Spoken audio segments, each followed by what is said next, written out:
Existe una ley nacional que regula el uso de la fuerza que ejercen las instituciones de seguridad del Estado, y en este sentido la Policía Municipal habría actuado con prudencia durante los acontecimientos violentos del pasado miércoles, en que artesanos foráneos arribaron a Atlixco para exigir espacios para la venta de sus productos, considera Javier Machuca Vargas. La autoridad municipal es responsable de situaciones como la registrada el miércoles con supuestos artesanos foráneos, pues a decir de Román Emiliano García Bermúdez no logra ajustarse al uso de la vía pública. Al igual que los notarios, los corredores públicos tienen fe pública y realizan actos jurídicos, precisa Waldo Arellano Espíndola, corredor número 7 en Puebla, al considerar que hace falta crear esta figura en Atlixco.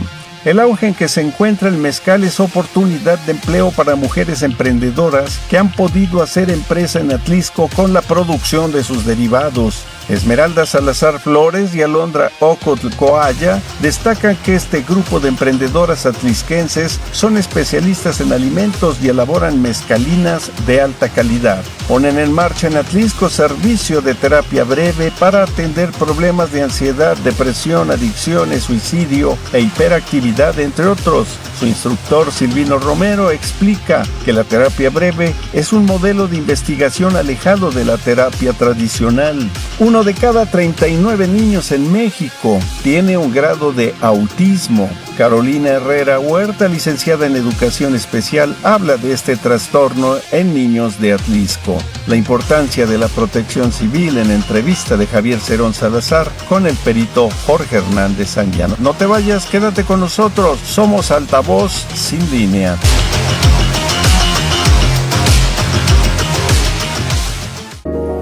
Transferencia de datos contigo. Flexible y libre. Altavoz Sin Línea. El mundo según Atlixco.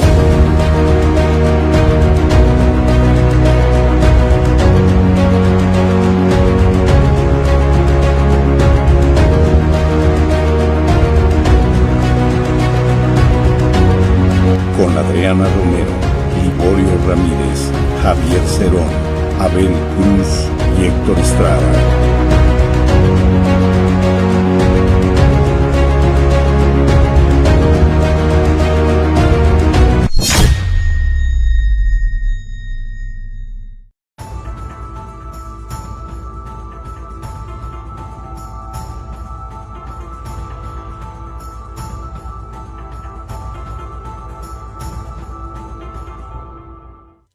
Hola, ¿qué tal? Muy buenos días. Hoy es el sábado 14 de junio de 2025. Javier Machuca Vargas, ingeniero, ¿cómo estás? Bienvenido, Bien. como siempre. Molestándote tus fines de semana porque estás con un pie para irte para otro lado. Ya prácticamente estamos así con las maletas hechas, pero siempre con mucho gusto, ¿eh? Gusto en saludarle a todos Claro. los que nos escuchan y nos ven. Oye, Javier, pues un acontecimiento ya muy comentado, muy discutido en el transcurso de estos días a partir del miércoles para acá. Pero viendo los comentarios, pues tú vas midiendo la preocupación de la gente, ¿no? La gente quería ver con esto de los comerciantes que prácticamente invadieron nuestra tranquilidad en algunas horas. Es importante ver que la gente quiere ver una respuesta del mismo tamaño de la agresión para poder detener estas cosas. Pues digo, porque nos agarraron descuidados, por decirlo de alguna manera. Nos acusaron de muchas cosas, e incluso de haberlos provocado, hicieron destrozos, dijeron cosas que realmente nos parecían un tanto hasta hipócritas. En fin, la parte que nos preocupa es esa, ¿no? La de que se pueda generar violencia si hay una respuesta igual. Tú nos comentabas que hay una ley nacional, ¿verdad?, que regula la fuerza que ejercen los cuerpos policíacos en casos como estos. Sí, correcto. En uno de los programas pasados, recuerdas que platicábamos acerca de la diferencia que existe en la función de cualquier Sí. funcionario público, más de los que ejercen la función de seguridad pública.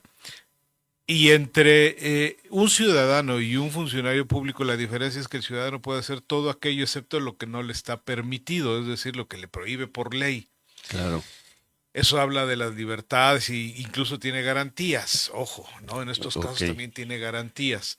Y en el caso del funcionario, insisto, más quienes ejercen funciones de seguridad pública, solamente puede hacer lo que le tiene permitido la ley. Por eso es que existen protocolos y existe la Ley Nacional del Uso de la Fuerza, porque al policía se le ha estigmatizado mucho, ¿no? Porque pareciera que es muy violento y de repente quiere la ciudadanía en este tipo de situaciones, pues verlo de manera distinta, pues porque además no nos gusta que nos vengan a gritar en la casa, a nadie, yo creo, le gusta que le Claro, vienen a claro. gritar y a romper los vidrios en la casa, ¿no? Todos los atlisquenses que nos sentimos orgullosos de lo mismo, pues no nos gusta.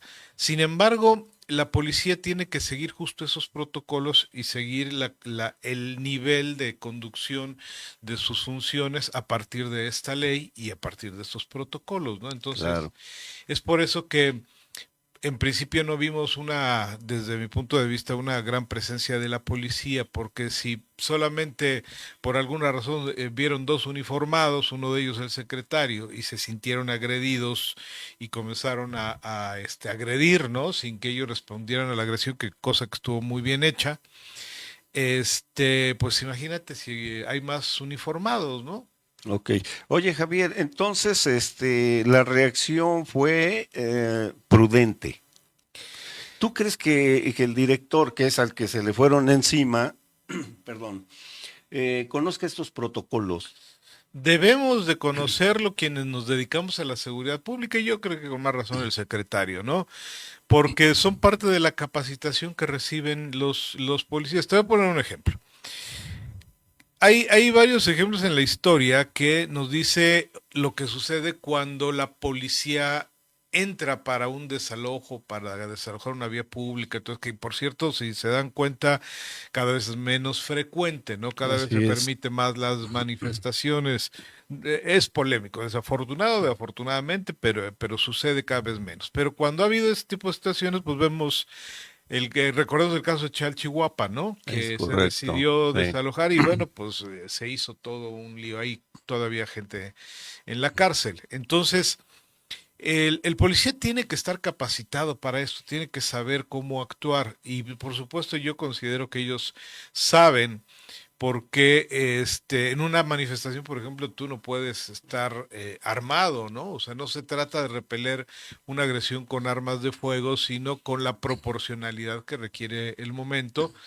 Y por ejemplo, yo creo que fue de manera correcta que aunque no nos gustó lo que sucedió en ese momento, pues solamente fueron vidrios rotos. De Es otra correcto. manera hubiese escalado a lo mejor un poco más si se hubiera actuado de manera distinta, ¿no? Oye, Javier, tú debes recordar, porque en aquel entonces estábamos en la función pública con Felipe Velázquez. ¿Te acuerdas cuando se hizo el desalojo de comerciantes ahí por el Boulevard Niños Héroes, ahí se ponían los comerciantes de flor de temporada, de flor de Claro, muertos, sí, sí para recuerdo. llevarlos a donde ahora cada año se instalan? ¿Qué recuerdas tú de aquella vez? Yo veía que hubo titubeo, como que no le entramos, no le entramos, a qué hora empezamos, teníamos prensa estatal incluso esperando que el operativo se pusiera. Pero es la primera vez que veo yo que la autoridad municipal hace un desalojo de esa naturaleza. ¿Sí les recuerdas?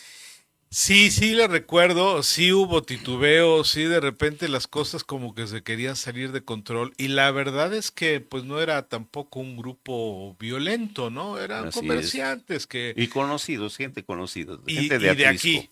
Y Sí, además con la justificación de que pues no podían estar en ese lugar, o sea, existía pues el motivo legal suficiente para poder realizar esa acción. Sin embargo, aun cuando estás, te voy a decir eso, aun cuando estás capacitado, no solamente sabes los protocolos, sino por ejemplo en los ejercicios de antimotín que lleva a cabo la policía, que van todos los que la mayoría de la gente lo conoce como granaderos, ¿no? claro, Pero es sí. un equipo antimotín que llevan. y aún preparados, con formación, con estructura, con ejercicios previos, se sale de control las cosas, ¿no? Sí, y vaya, nos quedamos siempre con la imagen de cuando toman algunas personas y las suben a la camioneta y la resistencia que pone el comerciante y todo eso. Javier, el tema es muy amplio. Yo considero que esto de conocer esos protocolos, también la ciudadanía debe de ir viendo un poquito de esto para que conozcamos, ¿no? Y después entendamos por qué el Palacio Nacional hasta ahorita ya cuántas veces le cambiaron la puerta, ¿no? Y no ha pasado a mayores. Mi querido Javier, como siempre, un gusto tenerte con nosotros.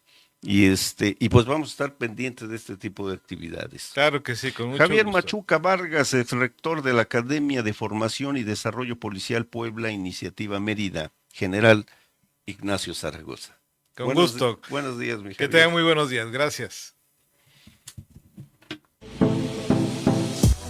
En diciembre de 1903 se propuso la instalación del alumbrado eléctrico en la ciudad de Atlixco. En abril de 1904 se autorizó y en septiembre de ese mismo año el Congreso del Estado decretó que no se cobraría impuestos durante 20 años a la empresa que haría la instalación. Para este primer alumbrado público de Atlixco se instalaron 66 lámparas de arco y 25 focos incandescentes. Asimismo se estipuló que los postes serían de hierro o madera y en caso de faltar el servicio de alumbrado, la empresa proporcionaría gasolina o petróleo.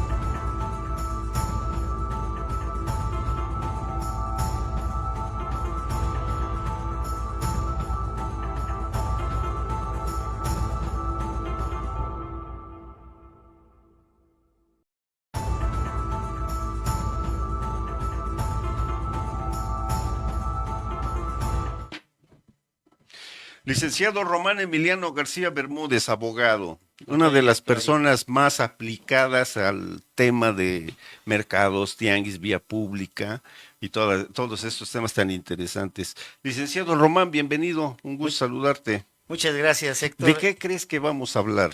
¿A poco vamos a hablar del tianguis?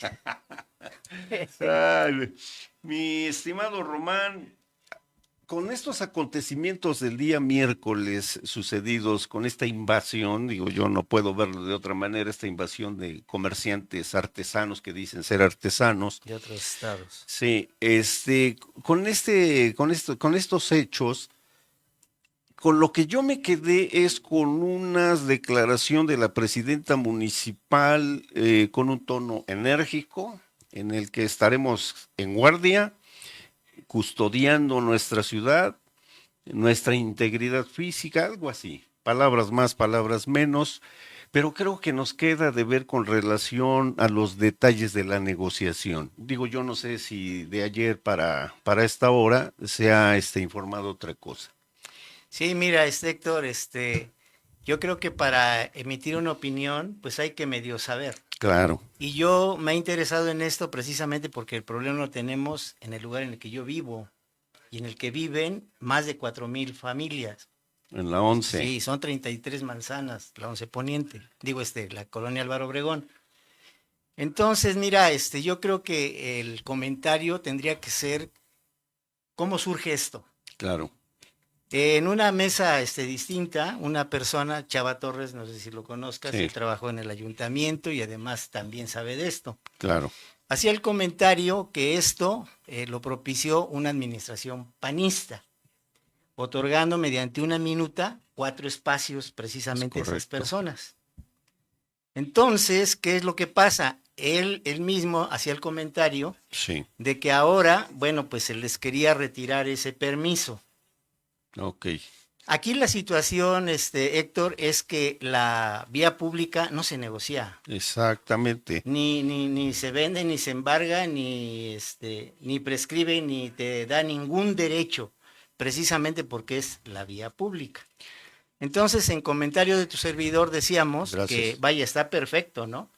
Que le retiraran ya esa situación a 14 personas que hacen uso de la vía pública. Yo siempre remarco que es la vía pública, pero que pues se cometía el error de que si se les retiraba a estas personas, pues se les retirara a los demás.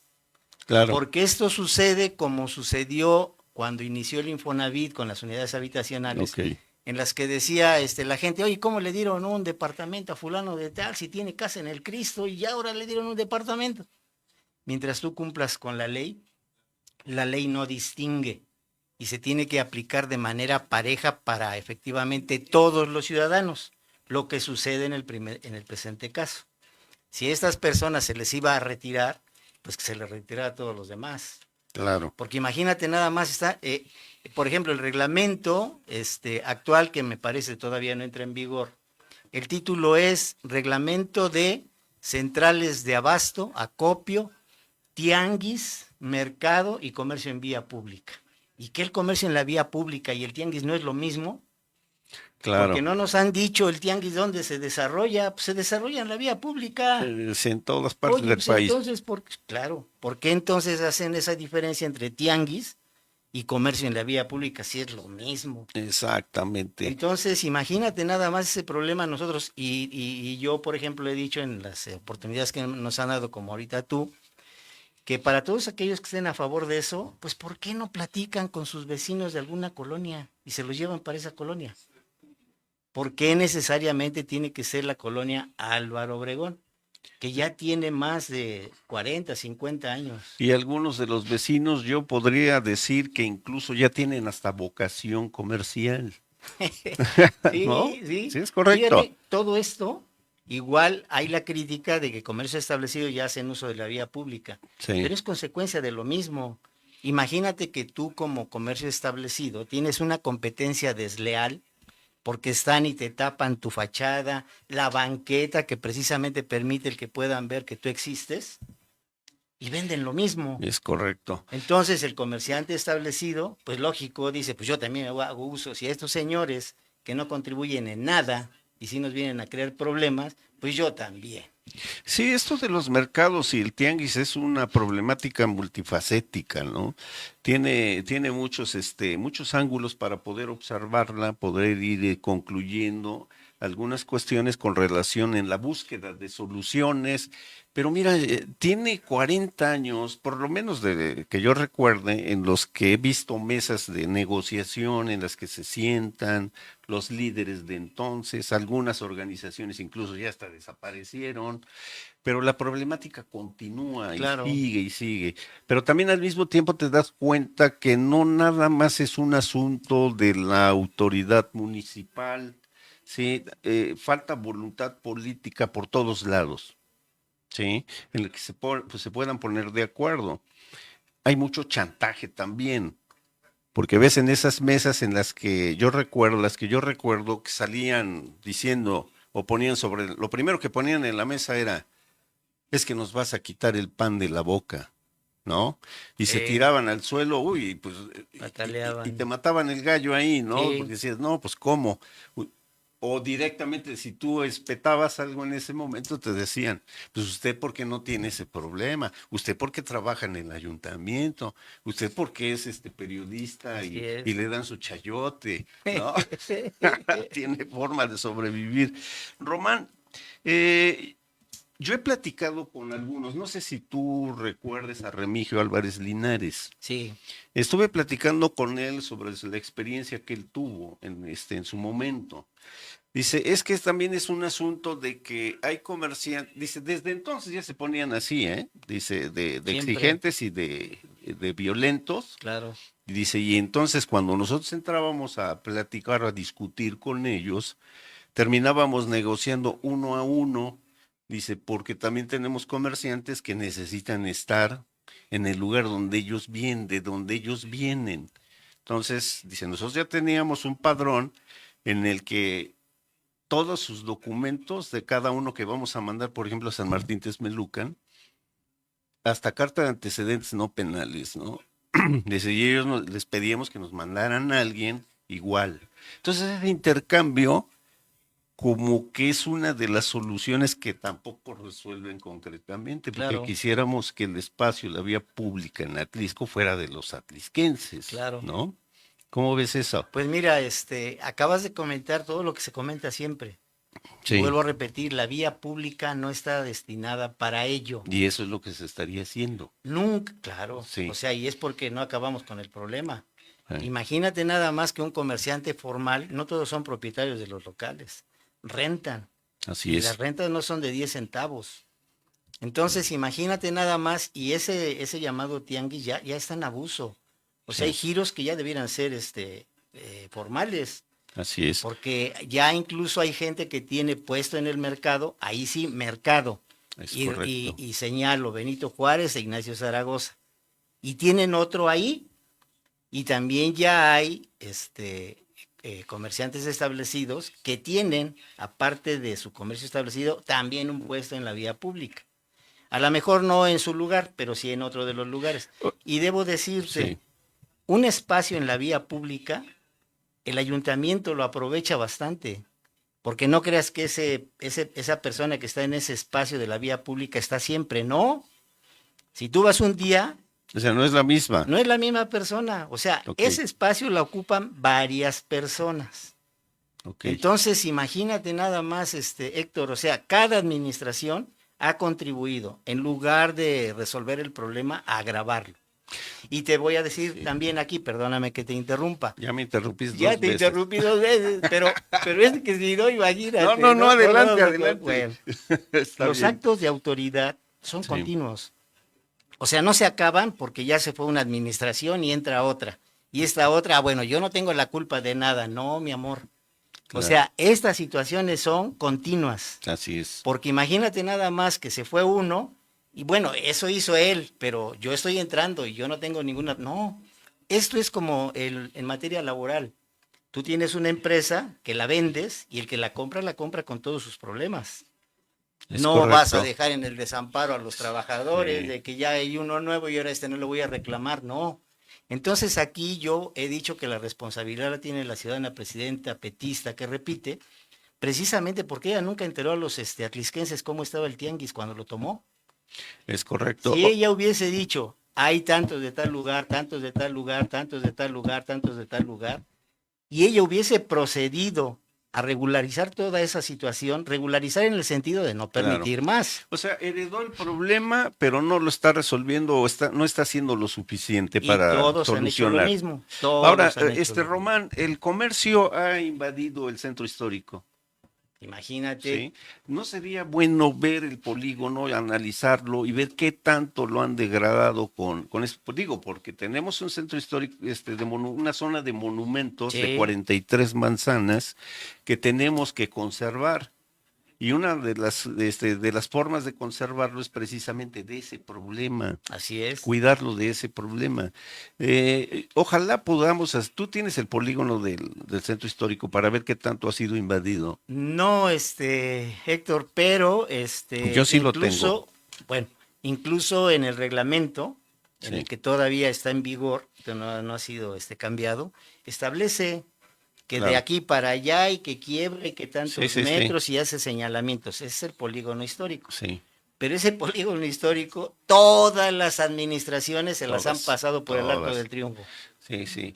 Incluso a partir de 1988. Hay un chorro que platicar de eso. ¿Qué Sí. te parece si el próximo sábado de lo que te estabas quejando? Oye, es que nada más me das Sí, 8 vaya. minutos. Hoy te dimos 13. Fíjate. Te fue bien, pero que no nos oigan. Los demás. Que no nos oigan los demás. Ya nada más quisiera yo decirte una cosa, y me digas sí o no, porque si no me vas a dar una explicación. Sí. Que te vas a inscribir para participar en el comité de participación correspondiente que sería Consejos. de comercio. Consejos Consejos ciudadanos. ciudadana. Ajá. Ok, ¿sí?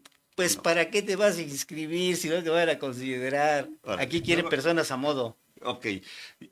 Hablamos de eso en el próximo programa. Desde luego ¿Qué que te sí, parece? con mucho gusto. Te vamos a dar 14 minutos. Te vas Ay, ganando, claro. ya vas uno por uno. Uno más. Claro que sí, Héctor, Román muchas Emiliano gracias. García Ramírez No, ¿qué Bermúdez, pasó? ¿Qué pasó? Ya ve. Bermúdez, abogado, muchas gracias. Al contrario, Héctor, muchas gracias y gracias a quienes nos ven y nos escuchan.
¿Qué tal? Buenos días. Recibo con mucho gusto al licenciado Waldo Arellano Espíndola, quien es corredor público número 7 en la ciudad de Puebla. Bienvenido, Waldo. Muy amable, muy buen día. Gracias por la invitación. Es muy agradable estar aquí en Atlisco, en este proyecto tan bonito. Qué bueno. El tema importante sobre que quiere saber el público es qué es lo que hace un corredor público. Yo siempre he dicho que tiene fe pública y que además realiza actos jurídicos. Sí, nosotros los corredores públicos tenemos fe pública a nivel estatal. ¿Esto qué significa? Que nuestra jurisdicción es de todo el estado. Lo mismo podemos trabajar en Tehuacán, que en Atlisco, que en Huauchinango, en todo el estado. Y los avalúos, lo mismo lo podemos trabajar a nivel nacional que a nivel estatal. Hay más, está el arbitraje, pero que no ha habido mucha difusión. Está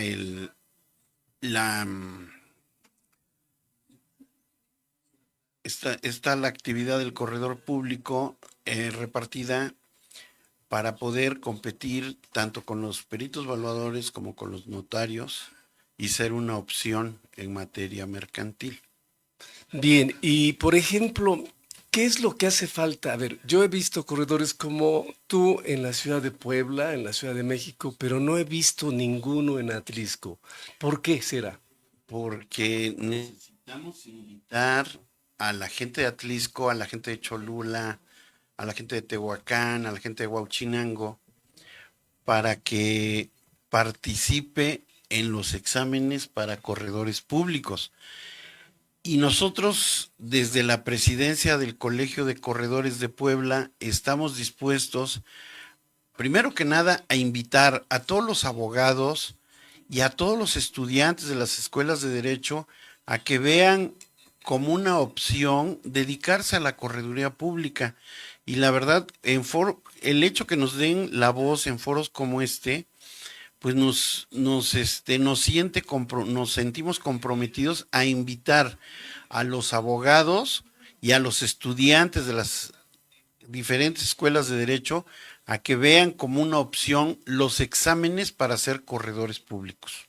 Sí, porque además el gobierno da la patente como a un notario, el gobierno da la autorización correspondiente y se abre una oficina como si fuera una notaría, pero es una correduría. Esa patente técnicamente nosotros la llamamos habilitación. Y es que si nos ponemos a ver, no es tan difícil ser corredor público. En mi caso, por ejemplo, yo no tomé ningún curso, que diplomados o maestrías, pues todo fue estudiar en la ley y aprenderse las leyes. Obviamente hoy en día hay más facilidades. Colegio Nacional de Correduría Pública tiene cursos y diferentes universidades invitan a la gente a que participe en sus diplomados, pues, para presentar los exámenes, y pues nosotros estamos dispuestos también a impulsarlos, pues dándoles las características que deben de tener para poder competir por una correduría pública. Por ejemplo, ser abogado titulado con 2 años de experiencia. Pues ya tenemos un mercado tremendo, o sea, hay muchísima gente que puede participar y que puede, pues ser colega nuestro. La triste realidad es que nos estamos extinguiendo. 2, 3 años han muerto 4 corredores en Puebla, y pues necesitamos renovar, ¿verdad? No es como en el notariado que existe el auxiliar y que automáticamente se quedaba. Sí hay suplencias, pero son de los mismos corredores públicos. Entonces, por ejemplo, falleció mi suplente, un suplente, a alguien que yo suplía, y a él, pues a mí me tocó entregar su sello, su título y todo su archivo a Secretaría de Economía, pero esa correduría quedó ya desaparecida. Ahora, la correduría pública, en este caso, tiene mucha importancia para los abogados. Yo recuerdo haber hecho un juicio de sucapión, antes era prescripción, y me cobraban de impuestos 100,000 pesos o más o menos. Entonces, cuando hicimos el avalúo en la correduría pública, justamente número 7, a cargo de Waldo, nos hicieron un avalúo que pagamos solamente 11 pesos. Bueno, sí, lo que pasa es que son avalúos que permite la ley del impuesto sobre la renta, en las cuales se tiene que ir a la fecha de la operación. Y todo está legislado, todo aparece ahí en la ley del impuesto sobre la renta. Ustedes y no cometieron ninguna situación de evasión, esto. No, todo está en la ley y nosotros estamos para apoyarlos. Pues yo creo que hago una invitación también a los estudiantes de Derecho de todas las universidades para que atiendan la sugerencia del corredor público Waldo Arellano para que tomen los cursos. Son 2 años de experiencia y pueden ser corredores públicos. Es una carrera, es una opción que es válida y además pues que genera ingresos. Claro que sí. Sobre todo hay que pensar en que, bueno, no todo es el penal, no todo es el laboral. También hay actividad en el derecho mercantil, y ser corredor público es una excelente opción. Hay que cumplir con determinados requisitos, como por ejemplo haber hecho una práctica en una notaría pública o en una correduría pública. No hay problema, los exámenes no dependen de nosotros, dependen de Secretaría de Economía. O sea, no es de que digan, ay, no, es que los corredores de Puebla no quieren que ingresen. No, señores, todo depende de Secretaría de Economía. Los exámenes los aplican ellos, inclusive son exámenes de opción múltiple, así como para de Team Marine de Doping, güey.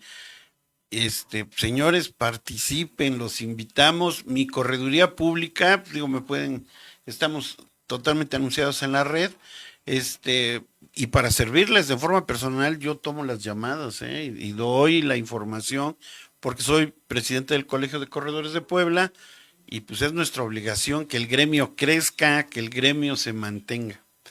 Pues qué bueno, abogado Waldo, porque esto es un dato importante que está sabiendo la comunidad de Atlisco y de Izúcar de Matamoros. Entonces, pues hay que promover esa correduría, hay que motivar en los estudiantes y en los abogados, pues que ya tienen tiempo litigando, pues que busquen esta opción. No, indudable, y ojalá y nos hagan caso. Vamos a seguir viniendo aquí con ustedes para invitarlos a que participen en los exámenes. No son fáciles, claro que no, pero créanme que no les va a costar más que ponerse a estudiar, no les va a costar su tiempo de dedicación, a lo mejor unos 2 años estudiando, y yo creo que pueden obtener excelentes resultados con unos buenos ingresos. Corredor Waldo Arellano Espíndola, presidente de los corredores en el estado de Puebla, muchas gracias. Queda abierta la invitación. Muy amables y gracias por recibirme. Hasta la vista.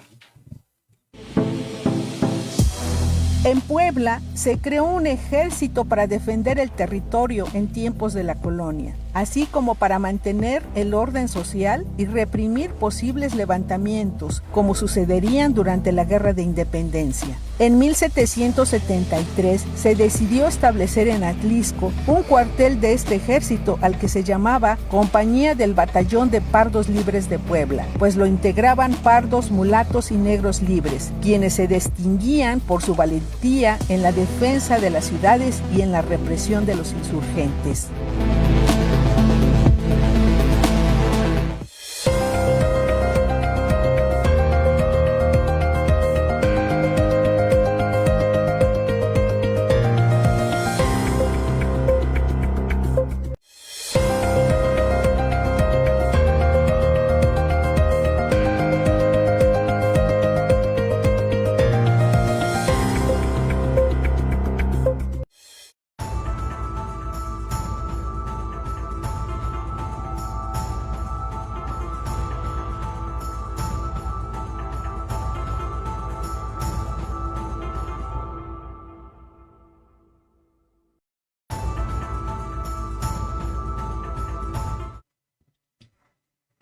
Licenciado Silvino Romero Tetzical, bienvenido. ¿Cómo estás, Silvino? Muy bien. Buenos días. Buenos días. Responsable del Centro de Consultoría, Cultura y Arte. Un espacio nuevo, ¿verdad? Es un espacio nuevo creado en Atlisco. Exacto. Háblanos un poco de esto. Hace muchos años siempre pensé que en Atlisco debería de haber un centro de cultura, arte y consultoría.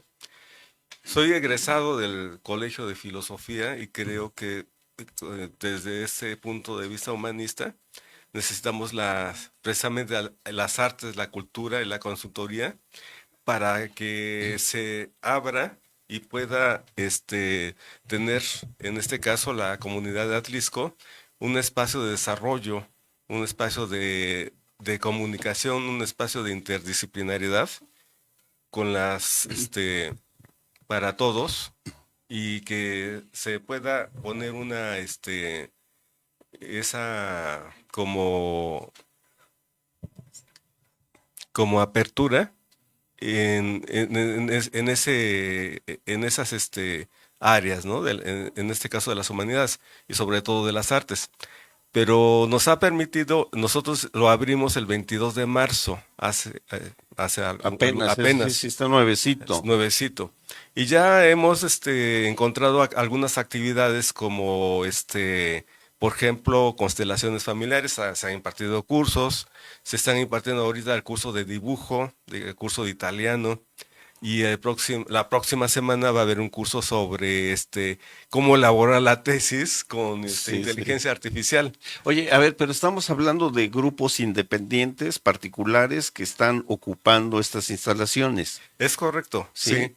Porque de eso se trata, ¿no? Se acercan, ahí van a encontrar aulas, un auditorio, en fin, una sala de trabajo. Proyectores, computadoras, internet. ¿Dónde está? Estás en el centro, frente al mercado, donde antes era la pequeña Baratita. Exactamente, donde era la pequeña Exacto. Baratita. Así Yo es. creo que para que lo ubiquen mejor, Pues no hay mejor pierde, referencia, no hay pierde, sí. Sí.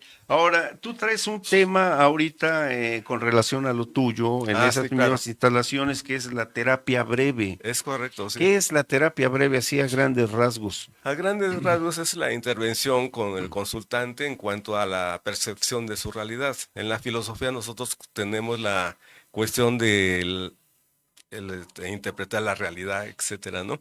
Pero acá en la terapia breve intervenimos en la percepción de la realidad del consultante. No lo consideramos como al consultante como un paciente de manera tradicional, porque decir que alguien es un paciente es como que no tiene la salud, ¿no? Claro. Y pues nosotros no tenemos ninguna autoridad para decir que alguien no tiene la salud, ¿no? Y es un invento también esto de la cuestión de un poco de la salud mental, ¿no?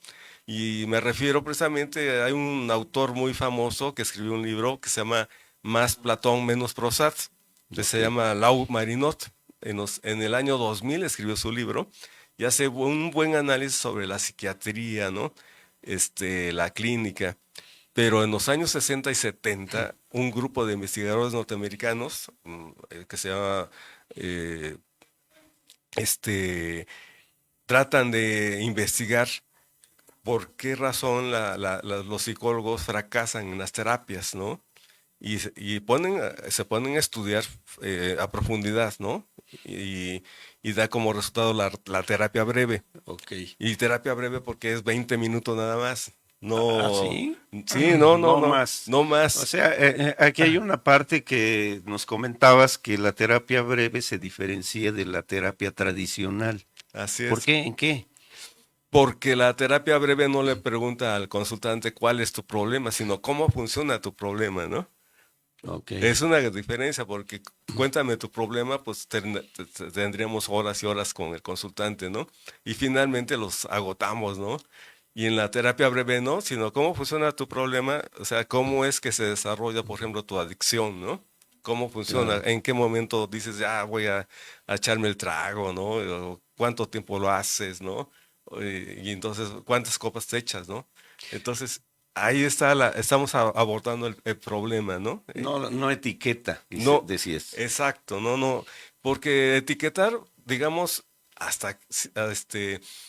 precisamente Lou Marinot dice que hubo en el 87 un problema de comportamiento de los adolescentes, ¿sí? Okay. Que lo diagnosticaron la Asociación de Psiquiatras como algo así como trastorno de falta de atención por hiperactividad. Y a 2 millones de adolescentes le recetaron Ritalin. Ritalin, dice el autor, ¿no? Y que, bueno, ¿a quién benefició ese farmacéutico? Pues a las industrias farmacéuticas, ¿no? Pero lo más grave es que 10 años después, otra vez a 5 millones de adolescentes les recetan lo mismo porque dicen, este tiene ese trastorno, ¿no? Sí. Y en lugar de irse más a la profundidad del problema, pues se quedaron con que hay que darles un fármaco, ¿no? Sí. De ahí viene el problema de los 80 millones de adictos en Estados Unidos, ¿no? Y del fentanilo, ¿no? O sea, ¿cómo librar esa cuestión, ¿no? Si desde los médicos, los psiquiatras, dice el autor, pues está diagnosticado con esa enfermedad. Es para cualquier persona y en cualquier situación que se encuentre, ¿no? La terapia. Claro. O sea, no estamos hablando que muchas veces el psicólogo dicen, es que ya es necesario que vayas a ver al psicólogo. Ajá, entonces, sí. Una persona que siente que lleva una vida normal, puede aplicarse, tomar una terapia de este tipo. Claro, sin tener esa interpretación. Claro, sí, sin que se le etiquete ni nada por el estilo, ¿no? Todos nosotros tenemos como que puntos ciegos, ¿no? Sí. El punto ciego es cuando alguien va manejando y no ve el carro que está aquí atrás, ¿no? Y que va uno a girar y puede uno hasta tener un accidente. Todos nosotros tenemos puntos ciegos que a lo mejor no vemos, no nos autoobservamos. Perdón, el peor error que podemos cometer es abandonarnos a nosotros mismos, ¿no? Y no solamente que se vaya una persona, sino que nosotros nos abandonamos y descuidamos varias áreas, en este caso la estabilidad emocional, ¿no? Y entonces nos descuidamos y andamos como con una piedrita en el zapato, pero no le hacemos caso. Oye, ¿cuándo empiezas o ya empezaste? ¿A dónde hay que llamar? Ah, sí. Mi teléfono, hay que mandarme un mensaje por WhatsApp, ¿no? Al ya está en pantalla, ¿verdad? Ya está en 22 24 60 28 58. Ahí me pueden mandar un mensaje, ¿no? Porque luego llegan llamadas que uno no conoce, ¿no? Son terapias individuales. En grupo también se puede, en pareja perfecto. Y en familia también se puede hacer eso. Sí. Licenciado Silvino Romero Tetzica, responsable del Centro de Consultoría, Cultura y Arte en Atlisco, muchas gracias. Ubicado donde estaba la pequeña baratita. Así es. Gracias por acompañarnos, Silvino. Muchas que tengas gracias. Buen día. Igualmente. Hasta luego. Para algunos, la escultura del centro de la fuente del antiguo Hospital San Juan de Dios de Atlisco no solo es Hércules para unos y San Adrián para otros, sino hay quienes llegaron a decir que se trata de Hércules y el león de Nemea, Sin embargo, las opiniones favorecen a San Adrián, nacido en el siglo IV, por ser quien fundó hospitales y obras de caridad, brindando asistencia y consuelo a los enfermos y desfavorecidos. ¿Pero tú conoces otra versión sobre esta escultura? Coméntalo aquí.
Ayer que releía lo que estaba yo escribiendo cuando estábamos trabajando sobre nuestro resumen y el contenido de este programa, y me encontraba una y otra vez con el nombre de Carolina Herrera, dije, le preguntaba a Diana, oye, ¿va a haber un comercial sobre, qué es perfumes? ¿Son perfumes? ¿Sí?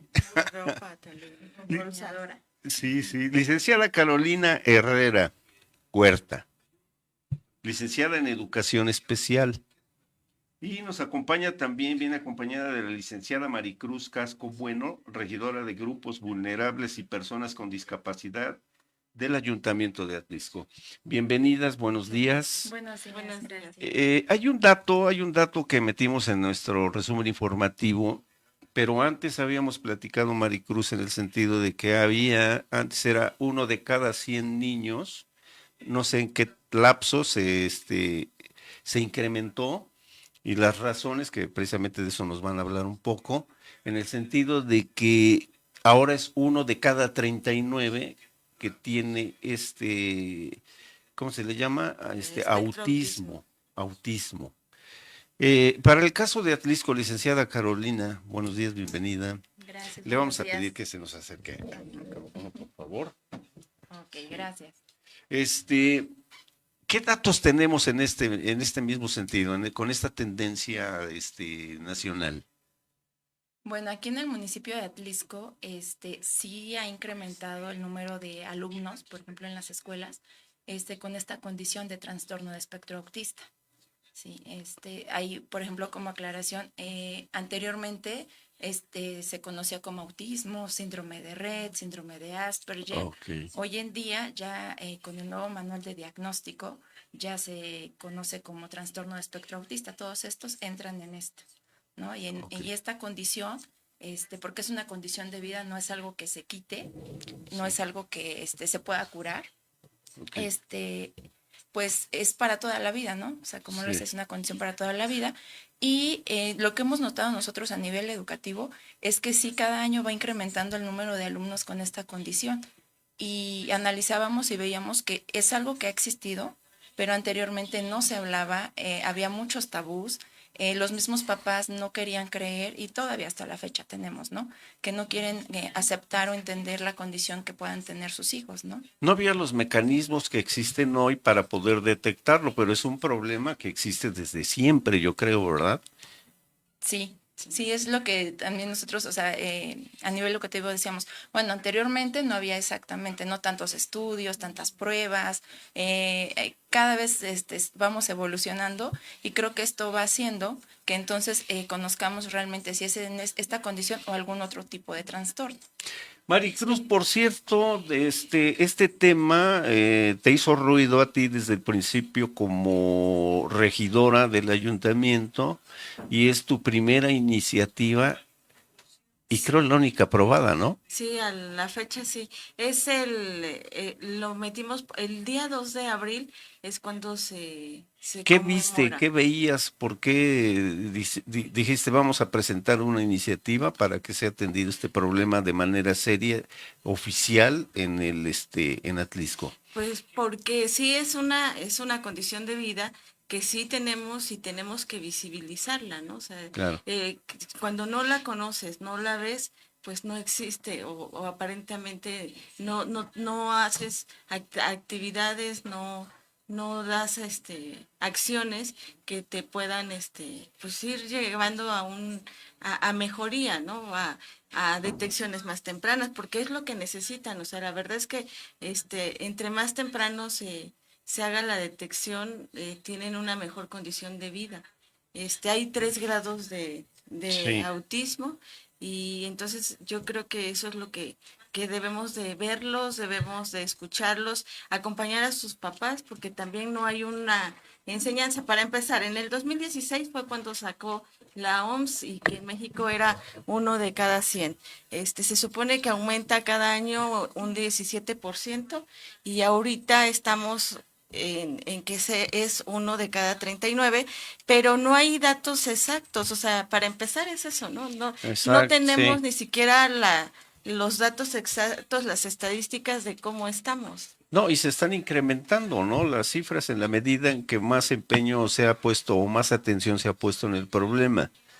Tengo entendido, Carolina, que ustedes trabajan para la Secretaría de Educación Pública, ¿sí? ¿Es correcto? Sí, aquí en el estado de Puebla, en educación especial hay 2 modalidades, 2 servicios, que es unidades USAER, unidad de servicio y apoyo a la educación regular, que este servicio se presta a las escuelas de educación básica, que es preescolar, primaria, secundaria, y lo que es el otro servicio, el centro de atención múltiple, que aquí en Atlisco hay uno, el CAM Calmeca. Ok. Sí, que está ahí por el Y más o balneario. menos la cobertura a nivel planteles educativos. Pues es también algo a lo que nos enfrentamos. No hay el suficiente personal. Claro. Aquí en Atlisco estamos alrededor de 70 compañeros atendiendo lo que es la zona de Pues Atlisco. es un buen número. Sí. Y no se dan abasto. Y no nos damos abasto porque cada USAER, hay 4 USAER aquí, cada USAER atiende aproximadamente entre 7 o 9 escuelas, Okay. Un docente de apoyo y un equipo para docente, ¿no? Multidisciplinario, psicología, trabajo social, área de comunicación y lenguaje, pero aún así no nos damos abasto, ¿no? Pero el número de escuelas, o sea, es todo, todos los niveles, primarias, secundarias. Podemos, en el servicio de USAER podemos estar en los 3 niveles. Ahorita me parece que solamente atendemos un preescolar, una secundaria y de ahí todos los demás estamos en primaria. Maricruz, ¿y tú cómo te incorporas como parte del Ayuntamiento de Atlisco, de la autoridad municipal, con un programa de este tipo? Porque trabajas de manera constante y cotidiana con ellos, me imagino. Sí, y en Tú todas sí las trabajas, vaya. discapacidades. Bueno, intento, ¿no? Intento. Pero yo creo que te tienes que ir involucrando y toda la sociedad nos tenemos que ir involucrando en ver esas situaciones. Son diferentes discapacidades, nada más hablando del autismo, pues es como una paleta de muchos sabores, de colores. No todos los que tienen autismo es el mismo grado, es el mismo tipo de autismo, ¿no? Las terapias que necesitan, Claro. o sea, sí es y así en todas las discapacidades. Entonces, como otra vez platicábamos, el 70% de las personas que tienen discapacidad ahorita no nacieron con ella, ¿no? Entonces, claro. habría que nosotros como sociedad sí ser más empáticos por si nos toca a nosotros, ¿no? ¿Cuál es el llamado, Carolina, para los familiares que se les da la noticia de que su hijo tiene un problema de este tipo? Bueno, para empezar no es algo fácil No, claro. y obviamente es algo que no se espera. Entonces ellos, las personas, los papás, los familiares que se enfrentan a este tipo de condición cuando se los dicen, pues viven este proceso de duelo. ¿no? Claro. Entonces, el llegar a la asimilación, el aceptar lo que presenta su niño o su niña y de ahí partir para poder trabajar es un trabajo o un proceso muy arduo para ellos, ¿no? Entonces, lo único que les puedo decir es que no están solos, a veces se sienten solos, pero no están solos. Acá nosotros trabajamos también con red de padres, en donde tratamos de hacer esta red de apoyo entre los mismos papás para que ellos se platiquen sus experiencias, se den cuenta que no están solos, que el proceso que están viviendo ellos, ya hubo papás que lo vivieron y que pudieron dar el siguiente paso, y entonces es para que tengan este acompañamiento también, ¿no? O sea, no nada más con los docentes de educación especial o los docentes de apoyo, no nada más con, en este caso, con la licenciada de grupos vulnerables, sino que entre ellos mismos también se pueden ir ayudando, ¿no? Recomendando estrategias, recomendando terapeutas. Bien, hay que estar tranquilo. ¿Algo más Sí, que quieras sí, agregar? a mí me gustaría Maricruz? agregar el que no es una condición de vida, ¿no? No es una enfermedad, como decía la licenciada, es una condición de vida y tenemos que, ven la vida diferente ellos, nada más, y tenemos que comprender que ellos interpretan, sienten y ven la vida diferente a nosotros. Y hay que estar tranquilos de alguna manera, ¿no? Más de 70 especialistas atienden este tema en nuestros planteles educativos en Atlisco. Licenciada Carolina, licenciada Maricruz, gracias por habernos acompañado. Gracias por la invitación. Gracias. Que Pues tengan hay que hablar bonito más día. del tema. Sí, sobre Sí. todo, claro. Gracias. Sí, Gracias. gracias. Hasta luego.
Aquí checando el equipo de transmisión.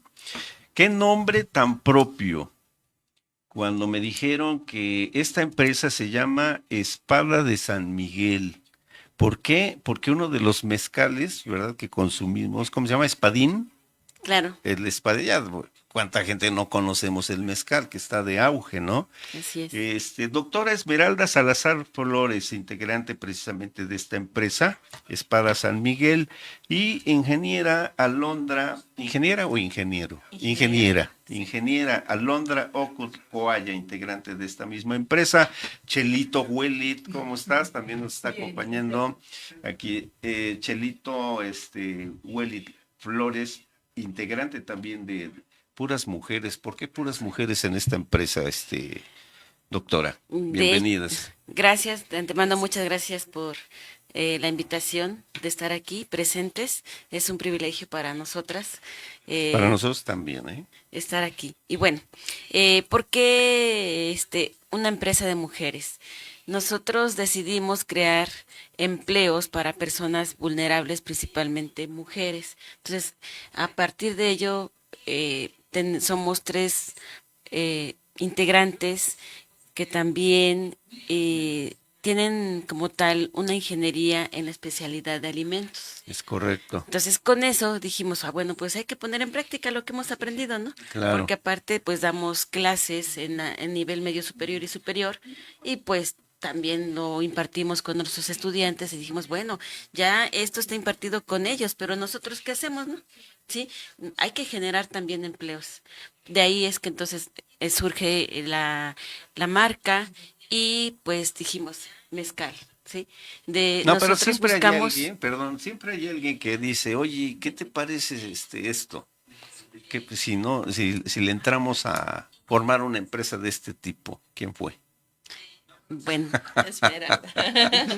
Sí. Muy Así bien, es. doctora. Bueno, Alondra Coalla, desde un principio estás integrada a esta empresa. Sí, Sí. estamos integrando la empresa desde ya hace 2 años. Ya 2 años. 2 años. Ya tenemos el registro de la marca como Espada de San Miguel, representando aquí muy conocido, muy turístico esta parte de Atlixco, ¿no? El Cerro de San Miguel. Todo el mundo debe de conocer Atlixco por el Cerro de San Miguel, el Mirador, toda la parte turística que se ha fomentado en los últimos tiempos, ¿no? Para dar a conocer al turismo nuestro producto también como Espada de San Miguel. Chelito Huele, tú tienes que ver que la doctora y la ingeniera estén aquí con nosotros. La encontramos ahí en Independencia, entre los puestos de ropa que hay ahí en el tianguis de Independencia. La encontramos después también de hace mucho tiempo de no vernos. Y obviamente siempre que se encuentra uno dice, oye Chelito, ¿y ahora a qué te dedicas? Dice, no, pues ahora ando tomando mezcal. ¿No? Con medida. No, hombre, pues. ¿Cómo te integras, Chelito? Porque tú estás dando clases también. Efectivamente, a mí me da mucho gusto, la verdad, y agradezco a Esme, mi amiga, Alo también, que me hayan, pues hecho partícipe de este gran proyecto, ¿no? Porque, a fin de cuentas, yo no produzco, ellas son las que producen, pero me invitan a ventas, ¿no? A invitar a las personas a probar nuestro rico mezcal, ¿no? Digo nuestro porque yo soy parte de ello, ¿no? De Espada de San Miguel, probar nuestro rico mezcal, que caray, hay una gama de sabores. A mí me sorprendió cuando me decían, oye, que de maracuyá, que de Jamaica, el de guanábana, muy rico, ¿eh? El mezcal de guanábana, riquísimo. Sí, muy rico, guanábana, fresa, tamarindo. La verdad, créeme que cuando me dieron a probar, dije, caray, degustar muy bien el mezcal, como digestivo, o ya cuando, en la noche que dices, ya llegué de trabajar, ya está uno estresado, eso, un vasito vasito un caballito de los chiquitos, frío, de verdad, un buen relajante también, ¿no? Claro. Pero a fin de cuentas me gustó por el entusiasmo que tienen mis amigas, de verdad, de este producto, ¿no? De verdad, de calidad, de Espada San Miguel. Sí lo presumo, con orgullo presumo este producto, por eso es que cuando me dijiste, ¿qué haces? No, pues doy clases, precisamente ya 15 años dando clases, las conocí en mi trabajo, precisamente, en mi trabajo, y de ahí, pues me invitaron, ¿no? Y decías, ¿a qué más te dedicas? Pues a las ventas, ¿no? A mí me gustan mucho las ventas, y me invitaron a ventas mis amigas, compañeras también de... Esmeralda, por lo que está diciendo Chelito, no propiamente se dedican ustedes a fabricar el mezcal, sino ¿qué son sus derivados? Exactamente. De hecho, nosotros somos envasadores de mezcal blanco, pero también, o sea, de ahí derivó que, bueno, vamos a hacer productos derivados del mezcal. Es una de nuestras misiones. Entonces, utilizando fruta, principalmente de la región, ¿sí?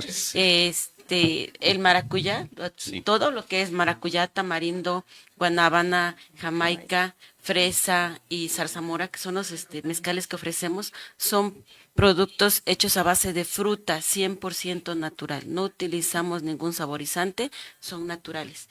y pues de esa manera también trabajamos con la parte de la región comprando lo que es producto de aquí mismo. Y bueno, pues actualmente la verdad es que también hemos tenido mucho apoyo por parte del municipio, ¿verdad? Con este proyecto. Alondra, obviamente están en la feria. Sí, estamos aquí en la Que se feria. inauguró el día de ayer. El día de ayer. Ya desde ayer están ahí, tienen su stand. Sí, tenemos un stand como Espada de San Miguel, en donde vendemos producto de tenemos espadín, papalomet y nuestras mezcalinas, que es la parte ¿Qué es innovadora que empezamos a Es el trabajar. fuerte de la empresa. Sí. Ok, entonces, ¿cuál nos sugieren todos? ¿Cuántos son? ¿Cuántos son los derivados, las mezcalinas? ¿Cuántas son? Son Las que 6 fa- sabores. 6 sabores. Sí, bueno, lo mencionábamos hace un ratito, principalmente maracuyá. Ese es nuestro producto estrella, le podríamos decir, porque es el que más ¿Es se vende. Sí. Sí. Ah, perfecto. Ajá. Hubiera traído un litro. Cuando lo damos a degustar, es el que dicen maracuyá. Ujú. Pero Ok. también tenemos guanábana, jamaica, tamarindo, zarzamora, fresa. Ujú. Así Pues es. muy bien, Alondra Ocotl, Esmeralda Salazar, Chelito Huelit, gracias por habernos acompañado. Nos vamos a dar una vuelta por allá. Sí. ¿Cómo las ubican? ¿Cómo ubican el stand? ¿Están numerados o algo así? ¿O nada más con el nombre? Sí, de hecho estamos en el local 18. Local 18. Así es, ahí está. Luego, Espada de San Miguel. Ok. Visítenos allá, van a una degustación y con gusto estamos presentes. Ya, sí, terminamos como a las 12 de la noche. Claro que sí. Gracias por acompañarnos, que tengan bonito día. Chelito, Muy gracias amable. por haber traído esta entrevista tan interesante. Ok, muchísimas gracias. Buen día. Gracias, buen día.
Hola, que este año hizo más calor que el año pasado, que hay mucha basura que inunda Tarjías y las alcantarillas, que el drenaje colapsa.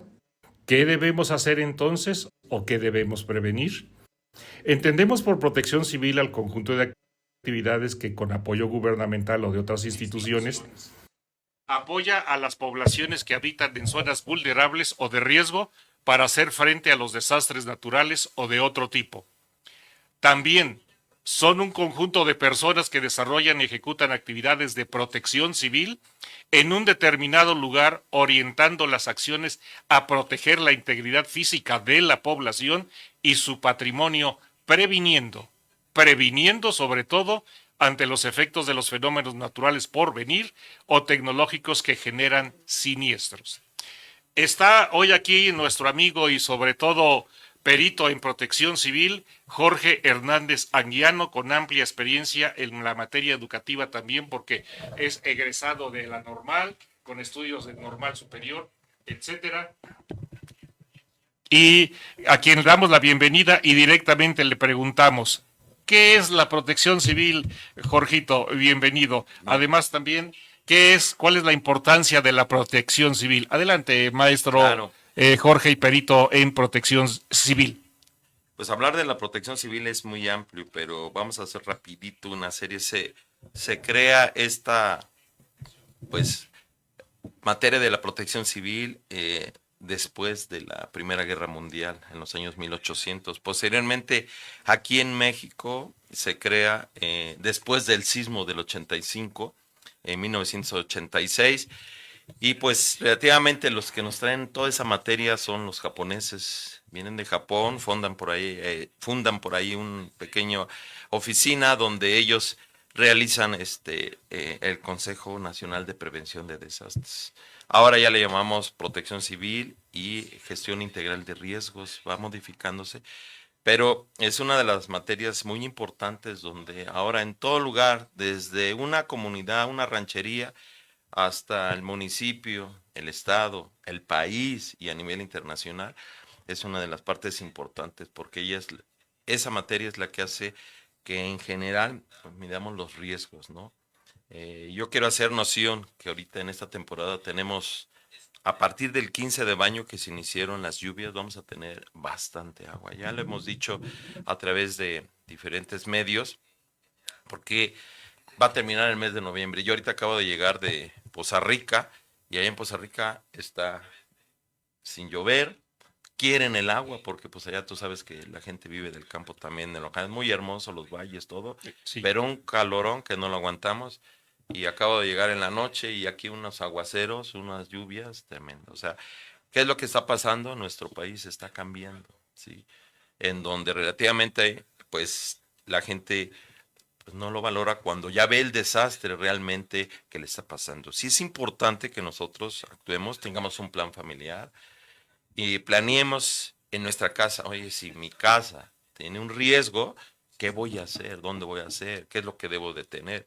Porque muchas veces, y hay que reconocer, el mexicano no tiene esa cultura como en otros países. Yo reconozco que Chile, Argentina, no voy a hablar de los países poderosos, pero ellos sí están preparados. Nos llevan bastante tiempo de tecnología, de capacitación. La gente de aquí pues a veces dice, no, aquí no sucede nada, nunca va a pasar nada, ¿no? Que a veces tenemos que sacar nuestras canoas cuando vienen las fuentes artificiales y decir, oye, ¿por qué nos inundamos, no? Y lo más lamentable es que tenemos que saber reutilizar, nos han dicho en Senapred, pues que ahora sí esa agua que se riega y rueda y rueda y rueda y va a dar al mar porque no la utilizamos, podemos El agua de lluvia, por ejemplo. Sí. Quiero decirte que por los años 30, 35, espero en Dios que los viva, vamos a tener muchos problemas por el agua. El agua se va a acabar. Sí, pues relativamente si no la sabemos trabajar, hacer, sí. Pues servidor estamos trabajando en algunas dependencias del gobierno y siempre lo hemos dicho cuando tenemos la oportunidad de capacitar a los compañeros y decirles, tenemos que dejarles esa noción a los niños, ¿no? Porque ellos son ya el presente del planeta, tienen que cuidarlo porque nuestro planeta se está enfermando. Imagínate, la India ya construyó un cohete y se fueron a buscar planetas. Si hay otro parecido al de acá, y no lo han encontrado. Sí. Y nosotros, bueno, quisiéramos por lo menos tener las estrategias, ¿no?, más necesarias. Pero ahora en la actualidad la protección civil es de suma importancia saber valorar los riesgos porque cuando nosotros no los medimos, ahí vienen todas las consecuencias, ¿no? Tienes una sensibilidad, Jorge, no es por echarte flores, sino es la verdadera importancia de esa sensibilidad que normalmente tiene el servidor de la educación. Tú estás en contacto, hemos estado en contacto con niños de primaria, de secundaria, etcétera, y eso nos hace tener esa sensibilidad de ser útiles y de prever lo que puede suceder. Nuestro altavoz en línea precisamente es vital en tratar temas importantes como por ejemplo la prevención en este tipo de situaciones. Tienes la sensibilidad porque es lo que a lo mejor los trabajadores de la educación podemos legar. Yo he visto en ti esa actitud de qué le vas a dejar como maestro, como servidor de la educación a la colectividad en algo verdaderamente importante. Es una verdadera misión, una verdadera vocación, la prevención social. ¿Qué recomendaciones en concreto? ¿Qué debería tener, qué debería de hacer el común denominador de la gente? ¿Qué le recomiendas que tenga prevenido en casa, etcétera? Adelante. Pues primero que nada que cuente con su plan familiar, ¿no? ¿Qué va a consistiría? hacer? Sí, ¿qué va a hacer? Porque si nosotros no sabemos qué tenemos alrededor, ¿sí? Vamos a entonces a tener problemas. En segundo lugar, ya que tenga yo mi plan familiar, lo que voy a hacer más adelante es ver cuáles son mis riesgos internos de mi escuela, o de mi casa, o riesgos externos de mi casa, ¿sí? Para que yo, por ejemplo, aquí, lo voy a decir, en Atlisco tenemos completamente los riesgos en Maravillas, ¿sí? Ahí tenemos mucho riesgo por las lluvias que están cayendo, hay gente que está poblada en las barrancas. Y eso tiene que generar una cultura de sensibilización para que la gente diga, ¿qué vamos a hacer en plan de una inundación? Yo quiero invitarlos ya para terminar el tema, de que es importante que nosotros en Protección Civil nos instruimos. Hay una página que se llama Senapred UNAM, métanse a esa página, ahí hay mucho material y no es hecha por servidores, hecha por científicos de la UNAM y Senapred, donde te dan mensajes muy importantes. Pues bien, el tiempo, como comprenderás, y el tiempo es muy cruel y se termina muy rápido. Jorge estará entre nosotros en otras ocasiones con estos temas tan importantes.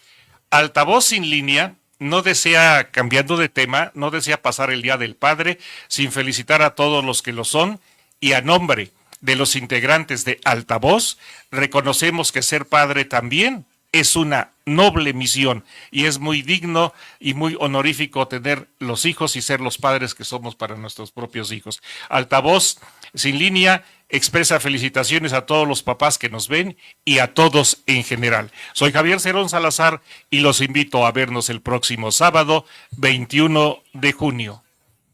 Hasta pronto. Muchas gracias por vernos. Esto fue Altavoz sin línea, El Mundo según Atlisco, con Adriana Romero, Liborio Ramírez, Javier Cerón, Abel Cruz y Héctor Estrada.